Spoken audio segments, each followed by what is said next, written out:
Bonjour tout le monde. Euh, on a Yann. On a Yann ce matin. C'est Salut à ça. tous! J'avais écrit dans le chat un matin que je n'étais pas certain si elle être là ou non.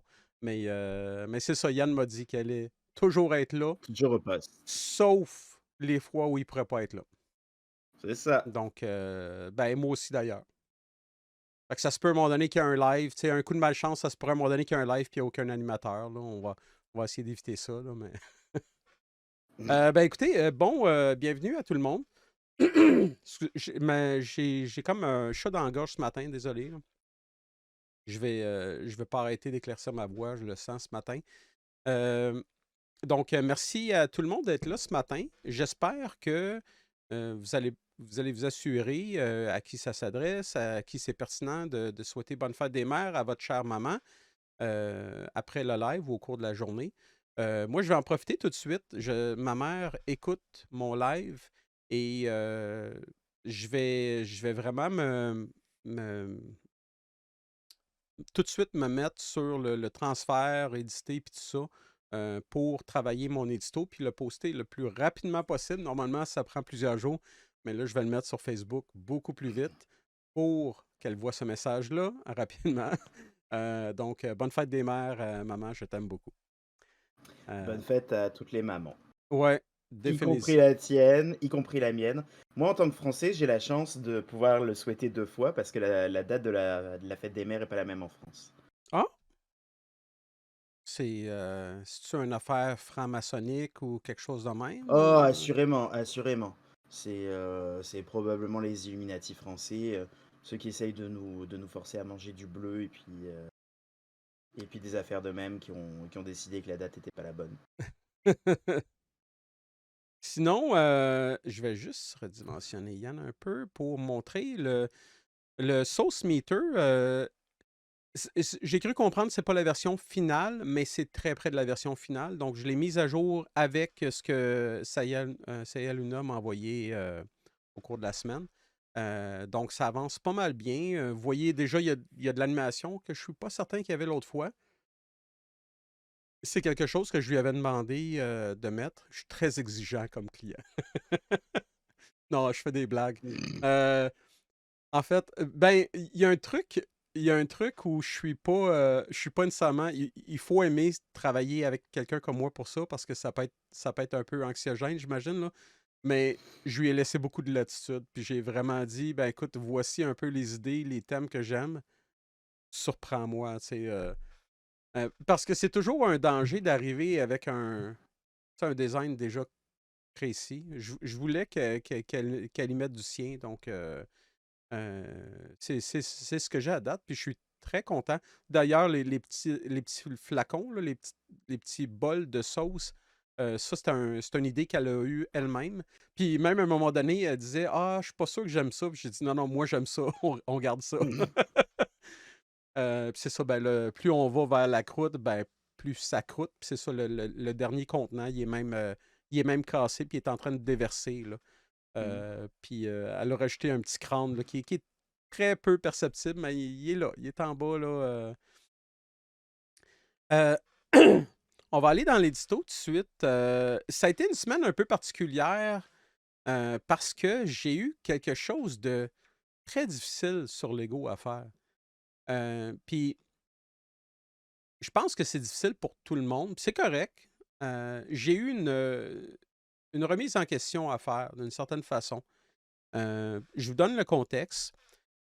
Au Mercronspi cette semaine, Tommy, évidemment, c'est le sujet de l'heure, hein, aux États-Unis, le revirement possible de la décision qui invaliderait au niveau fédéral le droit à l'avortement.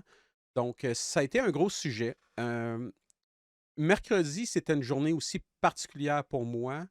Euh, Disons que j'avais beaucoup, avant même que le Mercredi commence, j'avais déjà pas mal de trucs qui tournaient dans ma tête, puis j'étais pas nécessairement à mon état le plus reposé, mon état le plus calme, etc. Et bon, le Mercredi a commencé, puis rapidement, bon, il y a eu des clips, il y a eu des images, des trucs en rapport avec le droit à l'avortement.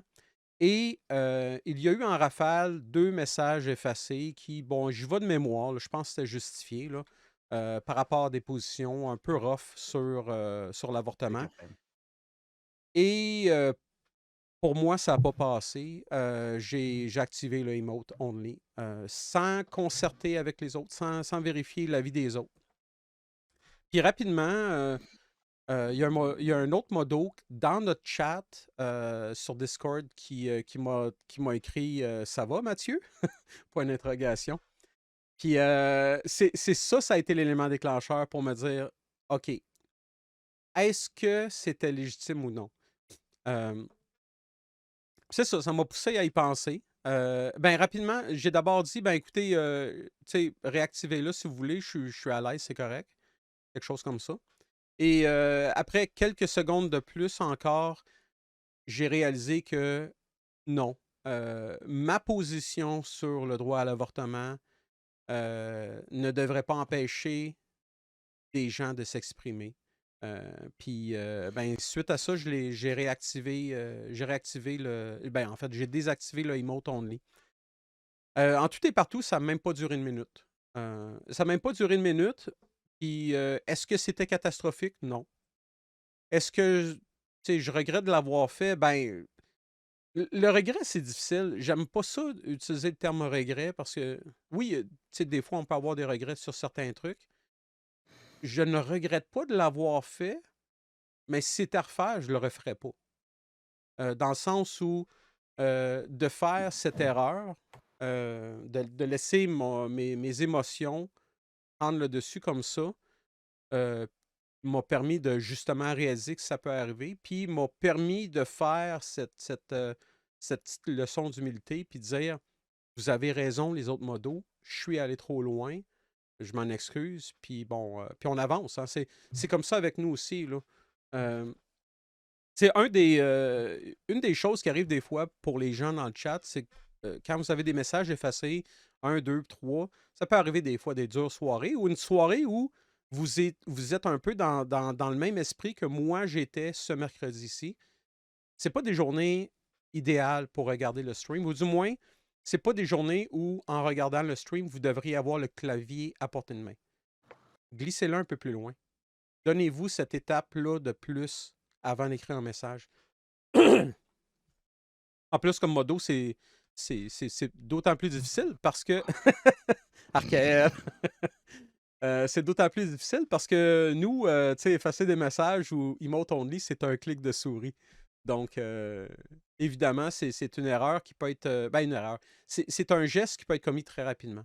Donc, je voulais parler ce matin de remise en question parce que c'est un des éléments qui est le plus important, selon moi, pour tout le monde. On demande aux conspi qu'on observe de faire des remises en question.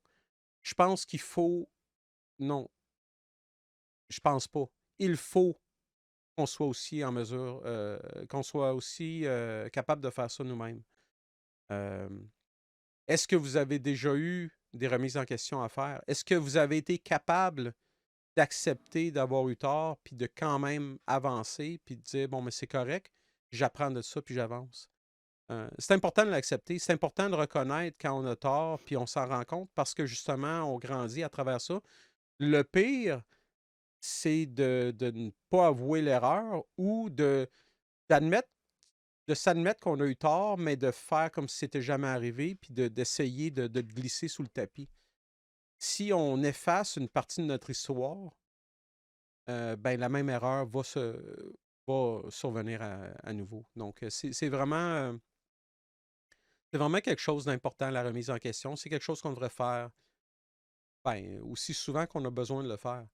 Il ne faut pas se remettre en question pour rien, mais si on a des raisons de se remettre en question, il ne faut surtout pas passer la chance de le faire. Je te mets un peu sur la sellette, Yann. Tu sais, je t'ai lancé ce sujet-là. Je ne sais pas si tu avais Ah bah si tu as c'est pas pensé. parfait. Ben c'est vrai que c'est vraiment important et puis on peut être d'accord avec le fait de ne pas transiger sur des principes ou des choses comme ça. Je veux dire, au même titre que, tu sais, pour moi, le droit à l'avortement est un principe qui devrait être inaliénable. Mais on peut aussi reconnaître que on n'est pas obligé, enfin, que parfois il faut faire attention avec la façon dont on exprime ses idées, ses ressentis, et puis de juste pas exprimer les choses dans un absolu. Pour moi, comme ça, j'avais l'image d'une des dernières fois où je suis rentré en France, où c'était juste après l'année du Festival de Cannes, où Roman Polanski euh, était dans le jury. Et que ça avait fait une histoire comme quoi il y avait eu des, de l'inconduite ou des abus, ou je sais plus exactement à quelle hauteur de crime, d'infraction c'était, mais bon, c'était quand même grave vis-à-vis de mineurs. Et puis là, quelqu'un de ma famille, dame un peu boomer, et puis un petit peu avec des opinions que en général je partage pas, mais peut-être très sympathique, mais on n'est pas compatible sur les opinions. Mhm. Commence à dire: «Oh ben là, mais ceci, mais Roman Polanski», puis finalement à l'excuser. Puis ce qui fait que je pense que c'était un sujet où j'étais pas vraiment dans une place où j'étais prêt à la négociation. Puis c'est une discussion où tout de suite je suis monté à l'échafaud, puis je suis tout de suite devenu très agressif verbalement. Puis ça avait pas de raison finalement. Parce que oui, je suis toujours d'accord avec la position que moi j'avais à l'époque, mais j'avais pas de raison de tout de suite monter au créneau, de jurer, de dire que c'est une position conne et puis que machin. Non, c'est la position de cette personne et puis c'est pas en disant ça que je peux la faire changer. Puis d'ailleurs, est-ce que je veux faire changer la position de cette personne? En quoi ma position, si je suis très d'accord avec ma position, et prévaut sur la sienne? C'est des questions, ça c'est Roman Polanski, c'était des questions que c'est à la justice de gérer la situation et puis pas à moi. Donc faut vraiment aussi parfois faire attention à la façon dont on défend ses opinions, même quand on est probablement légitime à le faire. Et sur Twitch, il y a un avantage, c'est que on peut toujours revenir tant qu'il n'y a pas de blocage, tant que deux personnes se bloquent pas. On peut toujours revenir pour discuter, puis dire: «Hey, désolé, peut-être été un peu fort» ou «Hey, machin». Enfin, on est capable de discuter entre modérateurs, on est capable de discuter entre animateurs, on est capable de discuter entre plein de choses quand on a des problèmes. Et puis, je veux dire, oui, les problèmes, c'est compliqué. Comme leur nom l'indique, un problème, c'est problématique. Mais à force de discuter puis de trouver des terrains d'entente, on finit par faire en sorte que on n'est pas obligé de transiger ni sur nos positions ni sur rien, mais que on peut se comprendre un peu mieux et puis juste respecter les positions différentes. Et donc sur Twitch, finalement, la seule chose qui est irrémédiable, c'est de supprimer un message. Comme je pense qu'on l'a déjà dit dans un édito, un, deux, trois, un édito précédent. C'est la seule chose où on ne peut pas revenir en arrière. Parce que si on vous donne un time-out ou si on vous bannit, on peut toujours annuler la décision. Si on vous verrouille certaines fonctionnalités, on peut annuler ce verrou. Si on supprime un message, le message est supprimé pour toujours. Donc, c'est la seule limite qu'on a, mais même encore là, quand on, quand on a supprimé un message, on peut revenir, dire à la personne, écoute, voilà, c'est ça qui allait pas dans ton message. Voilà.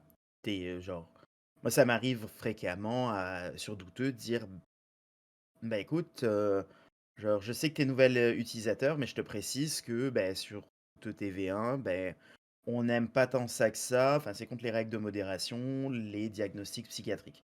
Ne dis pas d'une personne qu'elle est folle ou même parle pas de sa consommation,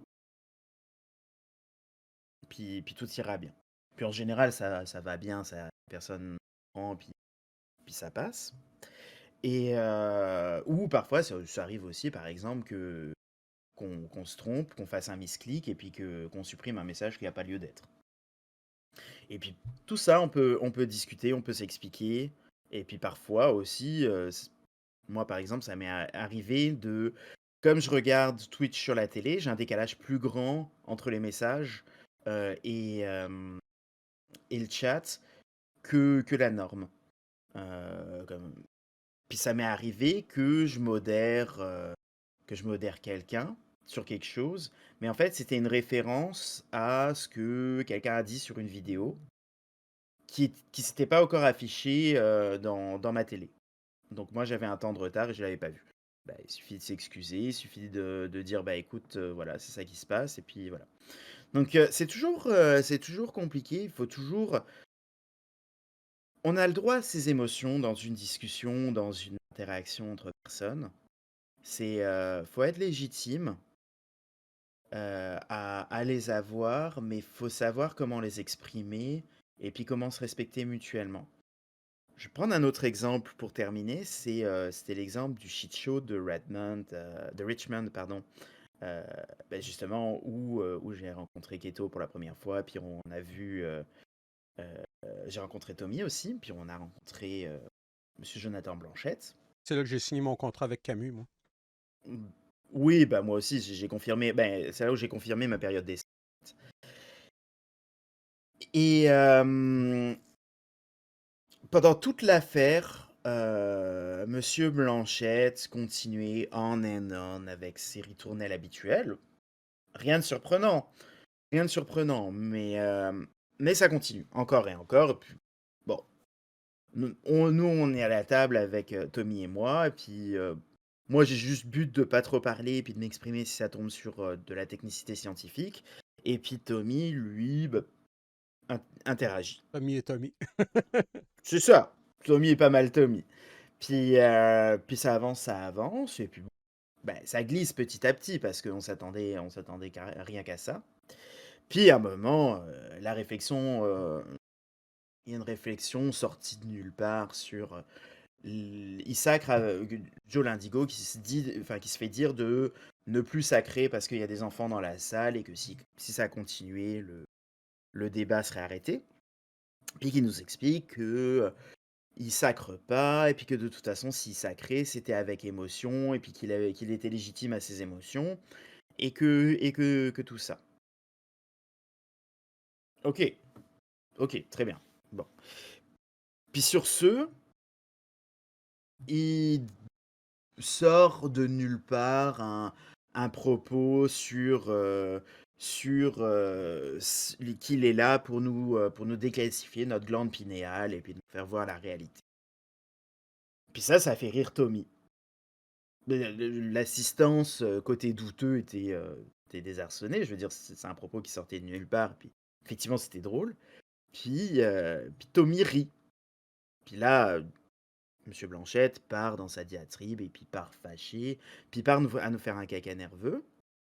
Puis là, Tommy a eu une justification qui effectivement, il lui a été beaucoup reproché à Tommy de rire et puis finalement d'avoir amené le débat là. Mais Tommy a une justification qui a été très juste en fait, de dire que bah, il a trouvé ça drôle et puis là où Monsieur Blanchette demande le fait de pouvoir s'exprimer selon ses ressentis, ben, peut-être que Tommy Godet avait aussi le droit d'exprimer ses ressentis, puis de rire à quelque chose qu'il trouvait sincèrement drôle.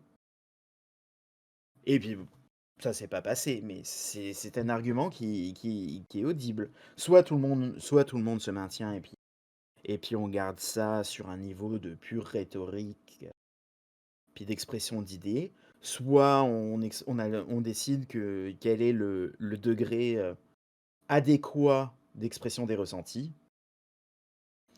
puis, euh, puis on y va comme ça. Donc voilà à peu près moi ce que j'avais à dire là-dessus.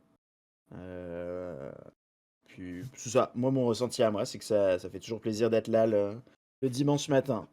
Donc bonjour à tous, et puis c'est, c'est un c'est ça. excellent ressenti. C'est un ressenti que j'encourage beaucoup. Mais pour l'avortement, tu sais, juste revenir vite, vite. Puis, tu sais, je vais te laisser y aller aussi si tu veux rajouter de quoi après, parce que c'est quand même un gros sujet.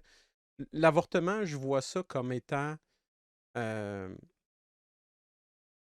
c'est une genre de solution ou un genre de moyen euh, à un problème existentiel. Qu'est-ce qui arrive quand tu ne veux pas avoir d'enfant ou tu es dans une situation où tu ne peux pas élever un enfant correctement, puis tu tombes enceinte? Euh, Est-ce que l'avortement serait tu sais, la meilleure solution ou je ne considère pas que c'est une solution magique nécessairement, tu sais, qui est merveilleuse puis qui n'a aucun inconvénient. Euh, Par contre, il ne faut pas nier le problème derrière et c'est ce qui me dérange au plus haut point chez les républicains aux États-Unis.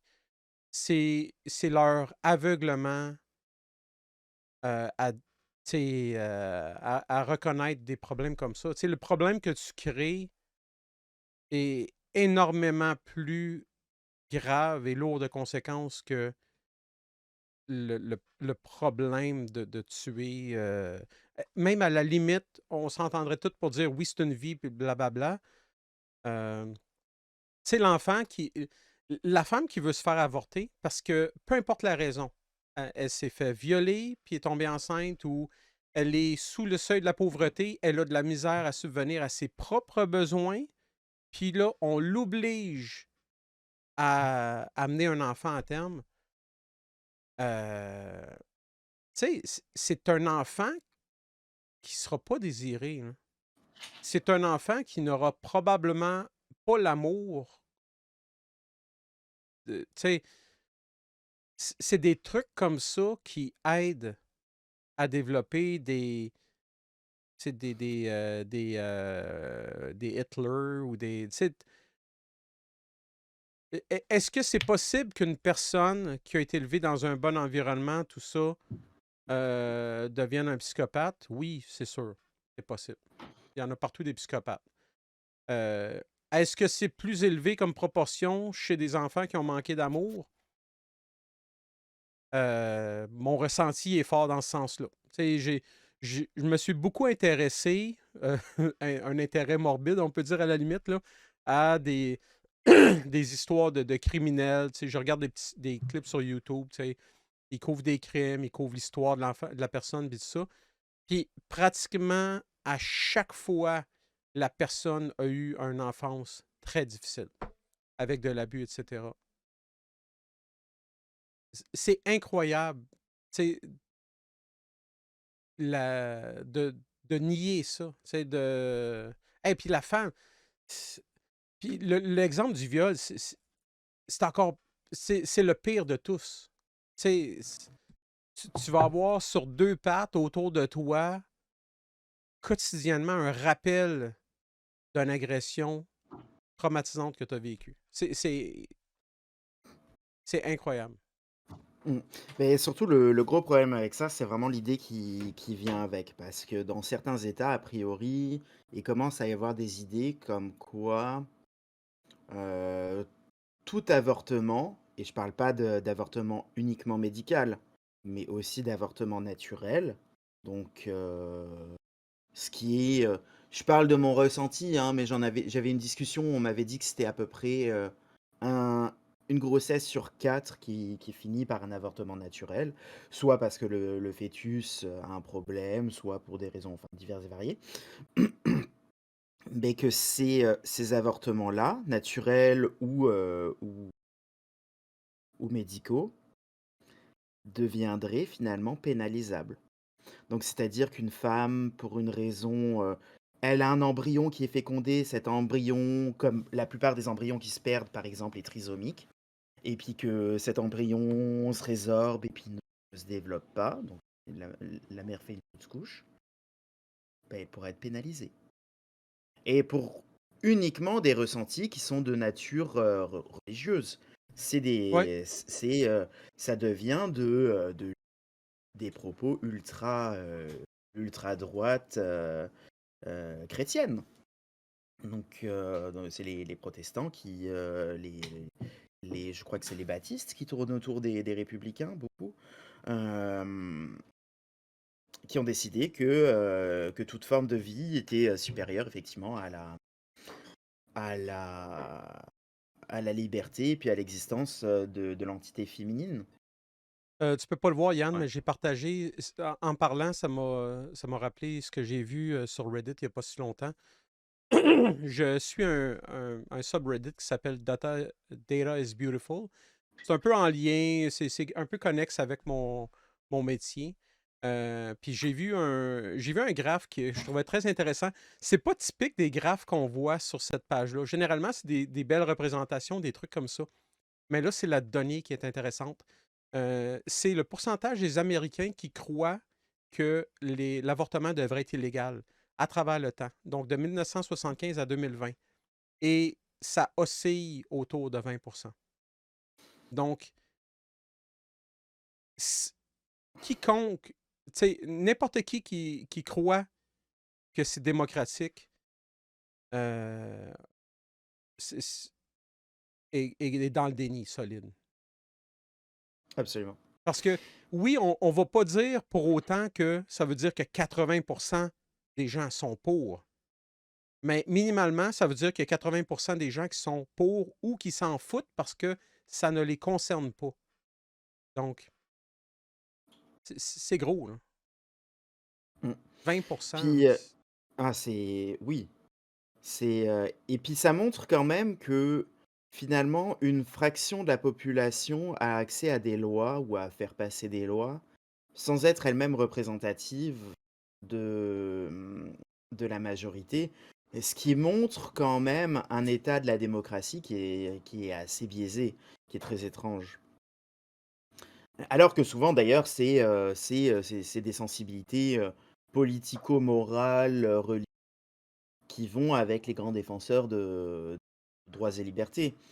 Euh, donc les conseilleurs finalement sont peut-être pas les payeurs. Puis moi ce que j'ai à dire un petit peu plus entre mes ressentis et puis un plan technique, c'est que la politique c'est pas nécessairement un domaine où on a atteint la parité homme-femme. Il y a encore beaucoup d'hommes, quand même pas mal plus d'hommes que de femmes. Et quand c'est une loi de même là qui décide qu'est-ce que les femmes devraient faire de leur corps, ben souvent c'est des messieurs. J'ai l'impression qui trouvent pertinent d'exprimer leur ressenti et puis des directives sur comment les femmes devraient gérer un organe que finalement les preneurs de décision n'ont pas. Ben, c'est les plus vocaux, Et en tout cas. c'est ça. Et puis donc finalement, ben, les femmes se retrouvent poignées à devoir, à devoir, à subir cette décision. Puis, excusez-moi, il y a un petit peu de bruit derrière. Non, c'est correct. Euh, et l'autre affaire, les décisions, souvent dans beaucoup de pays, il me semble que c'est comme ça ici, je suis sûr que c'est comme ça en France, aux États-Unis, je sais pas, mais que toutes les décisions démocratiques concernant l'avortement ont été prises par des collèges spécialistes. Et par des collèges de spécialistes, j'entends autre chose que juste des médecins. En France, on a un type de centre qui s'appelle les CPDPN, pour Centre pluridisciplinaire de diagnostic prénatal, où des décisions sont prises par rapport à est-ce qu'on légalise l'avortement, à quel âge on place l'avortement, etc. Puis ces décisions ont impliqué des gens de la vie civile, des gens des équipes médicales, des gens et puis des juristes et des représentants aussi des clergés. Parce que c'est une question, le clergé représente une forme de morale encore maintenant dans nos sociétés. Et qu'à un moment, les mœurs avancent et puis que ben, soit les choses se font avec les clergés, ou alors soit on fait les choses tous ensemble et puis on trouve un terrain d'entente, soit à un moment on décide qu'une décision est on n'est pas fongible dans une discussion et puis que se met en marge des- de nos possibilités. Donc, revenir en arrière sur la question de l'avortement, c'est comme finalement pour des communautés qui sont quand même, c'est quand même aussi se placer encore une fois au-dessus des décisions prises par les gens qui sont en capacité technique et théorique de prendre ces décisions. Et que ce soit les équipes de recherche, les équipes médicales, ou même les RICO. C'est encore une fois mon droit, mon choix, mes opinions, ma sensibilité. Et donc ça c'est effectivement un problème. Et puis le deuxième problème, c'est que avant même qu'on ait les droits et puis la possibilité d'avorter, les gens c'était une option qui existait techniquement. Les femmes pouvaient avorter. Puis souvent, on a entendu parler des faiseuses d'anges, des aiguilles à tricoter, des cintres ou de toutes ces choses très morbides qui se faisaient à une époque, avec beaucoup de mortalité du côté maternel. Euh, la seule chose qu'une pénalisation ou qu'une interdiction de l'avortement va faire, c'est de remettre ou de repousser les femmes à aller choisir des options qui vont être dangereuses pour leur santé Ouais. pour avorter. Et Donc tout ce que... ouais, et qu'ultimement va avoir des. Tu sais, c'est pas parce qu'une femme veut se faire avorter qu'elle ne veut pas avoir d'enfant jamais, là. C'est possible, tu sais, on peut pas. L'exemple du viol est un exemple facile, tu sais. Euh, une femme qui se serait fait violer, tombe enceinte, c'est tout à fait normal qu'elle ne veuille pas avoir cet enfant-là, mais peut-être que plus tard, elle veut en avoir pareil, là. Tu sais, il faut. Puis je pense qu'aussi, tu sais, c'est possible d'être. Tu sais, il faut lâcher les extrêmes, là. C'est possible d'être pour le droit à l'avortement sans pour autant avoir la mentalité qu'il faut que ça soit banalisé. Puis, tu sais, il faudrait qu'on ait des drive-through avortements, là. Tu sais, là, tu peux. Avortement éclair, 5 minutes, c'est fait. Tu sais, je pense que c'est important de vérifier. Là, ça tombe touché un peu, puis vous êtes peut-être pas d'accord avec moi, puis c'est correct. Tu sais. Je pense que c'est important de vérifier la volonté de la personne qui veut se faire avorter. Et juste être sûr que c'est pas comme décision sur un coup de tête, mais il ne faut pas challenger autant. Pour moi, c'est dans le sens où il ne faut pas banaliser le geste, mais il faut que la personne y ait accès. C'est un peu. Puis j'ai un peu la même position avec l'euthanasie, tu sais. Ben, attends, non. Tu sais, quand on veut le droit à mourir, là. L'aide qu'elle à mourir, c'est L'aide ça? médicale à mourir, ouais. Parce que l'euthanasie, ça fait weird, là, juste comme ça, là. Mais l'aide médicale à dormir, ouais. L'aide Aussi. médicale à mourir, pour moi, c'est un peu la même chose. Une personne, selon moi, on devrait tous avoir ben, je veux dire tous, dans certaines mesures, là, tu sais, là, t'es à l'hôpital, puis tu sais, t'as pas une bonne qualité de vie, c'est un autre, tu sais, là, c'est correct, là. On devrait tous y avoir droit, mais en même temps, il faudrait pas que ça soit banalisé. Tu sais, je veux dire, c'est pas comme, ah, je sais pas, j'ai mal à l'épaule, tu sais, abréger ma souffrance, je veux mourir, là. Tu sais, mais il faut que ça soit là, tu sais. En tout cas, c'était mon avis super, super important Oui, sur le dossier, là. c'est ça, ça prend vraiment, ça prend vraiment un support, bah, comme dit dans le chat. Il peut aussi y avoir des pressions pour que la femme se fasse avorter, comme dans certains cas, par exemple, justement c'est un argument qui revient souvent pour l'aide médicale à mourir, qu'il pourrait y avoir des pressions de la famille pour, pour mettre un terme à la vie d'une Ouais. personne malade pour des questions de succession et puis des actes notariés subséquents.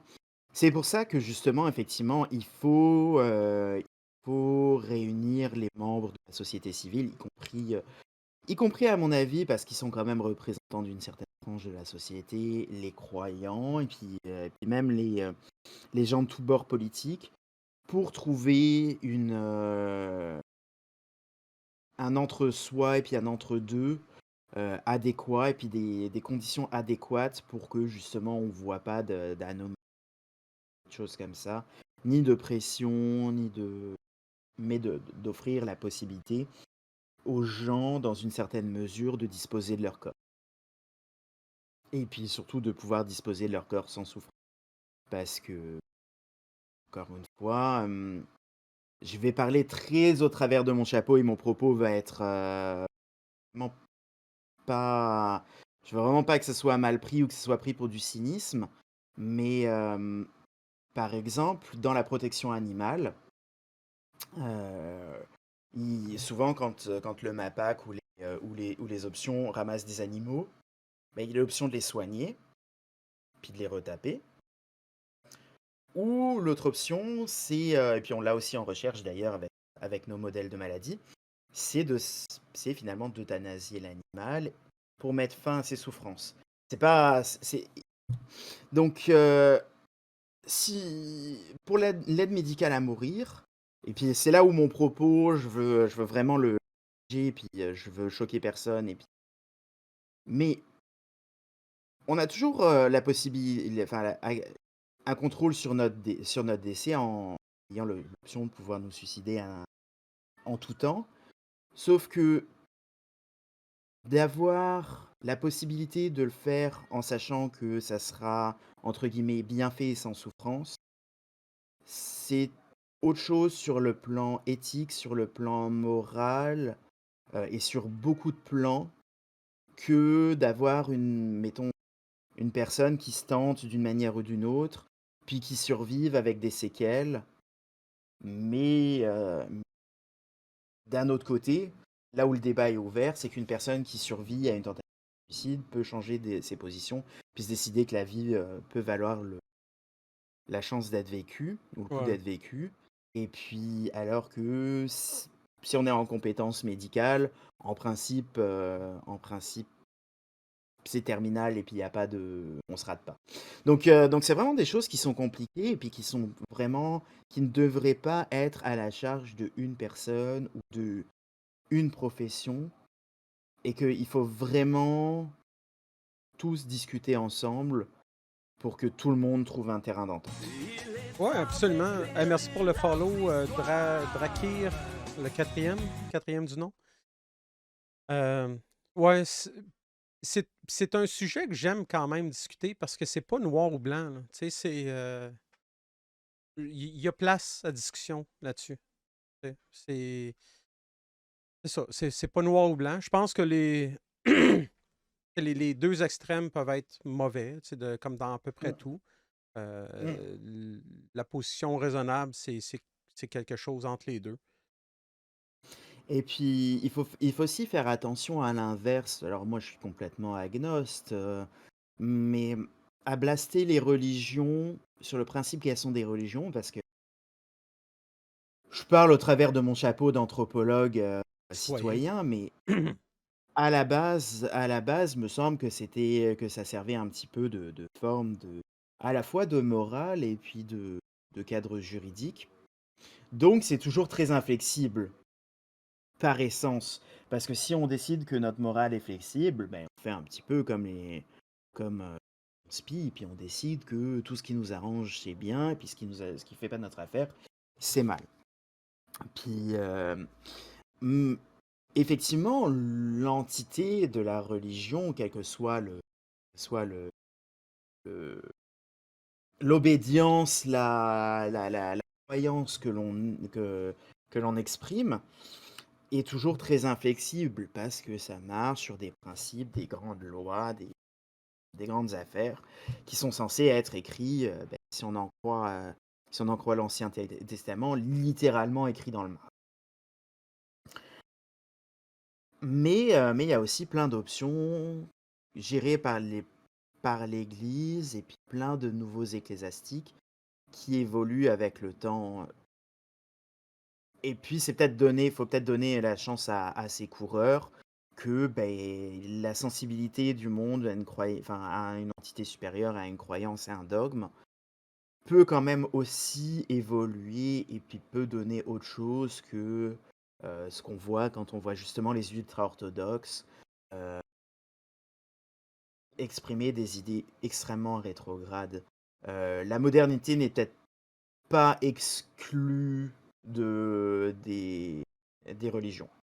Mais encore une fois, c'est quelque chose où il faut se battre pour avancer parce que c'est sûr que les modérés, on va toujours dans tous les domaines avoir tendance à être moins vocal tant qu'on n'a pas Ouais, la nécessité de l'être plutôt que les gens dans les extrêmes. ouais. Non, puis, tu sais, moi, c'est ma façon, tu sais, de faire ces lives-là, de faire l'éditorial au début. C'est ma façon de partager cette opinion-là modérée, justement, que j'ai. Euh, je pense que je deviendrais beaucoup plus vocal si on commençait à s'enligner. Puis malheureusement, ça ressemble à ça, là. On commençait à s'enligner beaucoup plus comme c'est la situation aux États-Unis où la Mm. religion a une part importante dans les élections. Et ça, je trouve Oui. ça dégueulasse. Euh, c'est horrible. C'est horrible. Puis en plus, il y a je sais, c'est Trump qui a fait ça, mais là, ils ont enlevé, tu sais, les preachers, puis tout ça. Maintenant, ils peuvent se positionner politiquement parlant. Puis quand même avoir leur statut d'organisme religieux. Avant, ils le faisaient pas parce qu'ils voulaient, tu sais, ils voulaient l'argent, mais là, on leur donne le beurre puis l'argent du beurre. Donc, écoute, ils sont contents, là. Mm. Mais c'est parce que ça va avec un certain pouvoir à la fois politique, médiatique, financier, parce que les églises gèrent quand même l'argent dans une certaine mesure, euh, et, euh, et public. C'est la religion et puis ah, maintenant j'ai un doute, sur la frange exacte de la chrétienté, en tout cas des protestants qui poussent pour Trump, me semble que c'est les baptistes ou les évangélistes. J'ai un gros doute maintenant, bref, faites vos recherches. Mais que effectivement, ce sont des franges qui ont beaucoup d'argent et qui sont capables d'avoir du reach, et puis donc qui peuvent efficacement organiser le soutien à un candidat politique. Mm. Et à l'inverse, le candidat politique ou les candidats politiques, que ce soit les représentants, les députés, les whatever, parce que je suis pas spécialiste de la politique américaine. Ouais, c'est ça, les évangélistes. Merci. Vous vont gagner des pouvoirs ou vont se faire donner des pouvoirs en échange. Donc c'est vraiment un jeu de l'entre-soi. Et puis, j'utilisais un terme que Conspi aime beaucoup, mais il y a vraiment une forme de conflit d'intérêts entre le financement et l'organisation de la vie politique, euh, entre justement les partis et leurs représentants vis-à-vis des représentants religieux. Et justement, là où on a vu, soit ici ou en France, à des époques diverses et pour des raisons diverses, la séparation vraiment de l'Église et de l'État, ce qu'on appelle la laïcité. Hein. La laïcité n'est pas une censure de la religion ni de la croyance, mais juste une séparation de l'objet religieux, de l'objet de la décision étatique. Euh, et qui n'empêche pas les religieux justement d'avoir accès au pouvoir, mais leur pouvoir et leurs décisions ne devraient pas être axées justement en fonction de leurs croyances. Et ça, justement, c'est quelque chose que dans certains pays, euh, dont les États-Unis, mais on peut parler en Europe de la Hongrie, de la Pologne, d'une certaine façon aussi au Brésil, bah, c'est pas le cas. Les décisions politiques sont prises avec des sensibilités religieuses. Et il n'y a pas de côté qui est fait pour essayer de voir si la question morale est actuellement une question de bien commun, ou compatible avec le bien commun, ou avec une société dénuée, ou avec le moins d'inégalités possible. C'était pas un sujet léger hein, ce matin. Ah, Je c'est suis quand même très bien compliqué. content comment on l'a adressé. Puis un petit rappel aussi en même temps, tu sais, vous êtes jamais, on n'a jamais la prétention de dire qu'on a la bonne position. Puis je suis constamment en quête de trouver un sujet sur lequel Yann et moi, on a des opinions divergentes. Pour le moment, c'est plutôt mauvais, là, mais... Ah. Et tu on s'est fait une chambre à écho? Ben oui, Colin, on va falloir que j'aille chercher Joe Lindigo comme co-animateur. Je vais vous présenter un peu ce que j'ai pour vous aujourd'hui. Ben, j'ai quelques photos. Là, vous Je voyez, vais me faire un café pendant ce temps-là. c'est bon. J'ai quelques photos derrière, dont celle que vous voyez derrière, que j'avais trouvé très drôle. Là, j'aime beaucoup le fait que c'est Duhem qui conduit la moto aussi. Là. C'est effectivement, ça va être drôle de voir l'évolution de ça. Qu'est-ce qui va se passer? Parce que tout porte à croire que on va vraiment, euh, on va vraiment avoir le masque qui part le 14. Ça a été reconfirmé qu'on s'enligne vers ça par la santé publique et les cas, les hospitalisations sont en baisse. Donc, on s'enligne effectivement vers ça. Soit dit en passant, si jamais il y en a, moi, je vais continuer à porter le masque à certains endroits à l'extérieur. Non, je ne vais pas porter le masque partout, tout le temps, mais certains endroits où j'ai une exposition un petit peu plus prolongée, il y a un petit peu plus de gens, ben oui, probablement que je vais porter le masque. Donc, j'ai acheté hier à rabais au Costco une boîte de masques. Donc, s'il y a des gens qui sont membres du Costco, ben, sachez qu'il semble qu'ils commencent, puis c'est probablement vrai partout aussi, là, avec le masque qui ne sera plus obligatoire à partir du 14, mais les gens commencent à liquider un peu, là, ou à baisser les prix parce qu'ils ont des gros stocks. Donc, si vous voulez boîte de masque, ben, c'est ça un peu le temps. Euh, on va aller en clip après ça. Je commence avec quelque chose, ça fait longtemps que j'en ai pas mis, ça fait longtemps que j'en ai pas vu aussi chez Tommy. J'ai du Guy Choquette pour vous autres ce matin. Euh, Guy Choquette, je le regarde à l'occasion, puis c'est souvent, depuis un bout de temps, c'est souvent juste des clips de Romana qui passent, puis... Mais là, il y a vraiment une petite capsule comme il faisait dans le temps. Puis ce qui est bien aussi, c'est que de ce que je me souviens, c'est une vingtaine de minutes seulement. Donc, c'est pas trop pire. Les guichoquettes de 50-60 minutes, je trouvais ça un peu rough. Là. Ensuite, on va aller voir notre canaliseur ou canalisateur de dragon préféré. Non, en fait, non, pardon, c'est pas tout de suite. On a quelques clips. On a quelques clips, dont le canalisateur qu'il y avait en pré-show, qui est vraiment mauvais. Là. C'est principalement des clips que j'avais pour vous la semaine passée, mais bon, avec le timing pour essayer d'arriver en même temps que la LMM, ben, j'ai dû couper beaucoup de ces clips-là. On va aller voir Athanaël. J'ai 3 clips relativement courts, dont un qui va nous donner une meilleure idée d'où est-ce qu'il est présentement. Et j'avais tort, j'étais pas mal convaincu qu'il était encore au Québec, mais non, semblerait qu'il ne serait pas au Québec. Juste par les indices qu'on va voir. Puis je ne vais pas plus dans le détail, de toute façon, on va le voir tantôt ensemble. Puis j'ai l'impression que on va avoir un petit peu plus d'infos. Merci pour le follow. Élémental. Ah, c'est un nom qui me dit quelque chose. Tu dois venir de douteux, toi. Ensuite, on a un petit Gabriel Isis que j'aime beaucoup. J'aime sa façon de parler, j'aime son accent. Puis bon, ben, c'est de la sauce aussi. Elle fait un retour sur les dernières élections, hein, parce que c'est super important. Plus de 2 semaines passées les élections en France, de revenir là-dessus. Et Salut Patna. On va avoir celui que j'ai rebaptisé Mathieu Pommade. C'est Mathieu Nomade qui est un.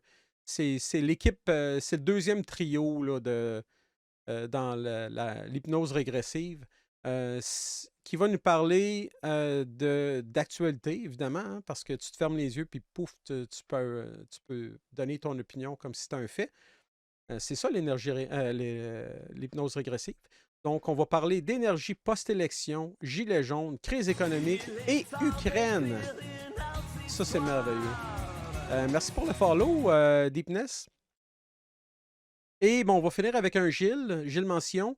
J'ai pris la peine d'en écouter quelques-uns, ben en fait de skipper à la fin, pour en trouver un où il y a une chanson en anglais. Parce que Gilles, les chansons en anglais, il le fait bien. Donc, c'est ça que j'ai pour vous. Donc, on va aller dans les photos. Ça, c'est une photo que j'ai vu de partager sur, ouais, j'ai vu de partager sur mon Facebook. Euh, Puis j'ai trouvé ça vraiment génial. Donc, on voit Kermit, là. Moi qui attends le convoi des camions pour la liberté de... Oh. Merci pour le follow, Mille Phoenix. Qui attend le convoi des camions pour la liberté de l'utérus des femmes. J'ai trouvé ça très bon. Puis la personne qui l'a partagé, je lui avais dit que ça allait faire mon show, c'était certain. Ça, j'ai trouvé ça bien aussi. Oh, je vais enlever... je donne un petit break. J'enlève mon sauce meter. Boom. Donc, en 1887, un groupe d'hommes ont ajouté une femme qui s'appelait Susanna Salter à à une participation pour devenir mère. Traduction libre, désolé. Puis c'était prévu d'être en joke. Donc, ils ont fait ça pour faire une blague.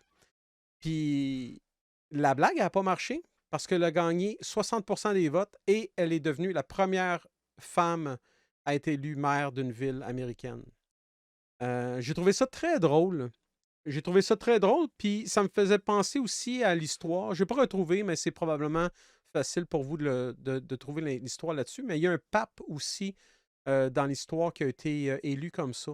Euh, C'était vraiment le pire pape possible, en tout cas selon les spécialistes à ce moment-là, les papes, les autres papes, quoi que ce soit. Et puis ce qui arrive, c'est que dans les élections, dans les nominations de pape, dans ce temps-là, puis c'est peut-être encore comme ça, là, vraiment, ça ne m'intéresse pas, là, ce sujet-là, mais il y a plus qu'un tour. Et la stratégie, souvent, c'était de voter pour un candidat, faire un vote bidon, juste pour voir c'était quoi la tendance. Puis après ça, tu savais comment voter au deuxième tour, quelque chose comme ça. Mais là, ce qui est drôle, c'est que dans cette nomination-là de pape, ben, pas mal tout le monde a décidé de voter pour le même mauvais pape, le bonnet d'âne, parce qu'il se disait, bon, mais il n'y a personne qui va voter pour lui. Sauf que tout le monde, ben, beaucoup de monde ont voté pour lui et le pape a été nommé au premier tour.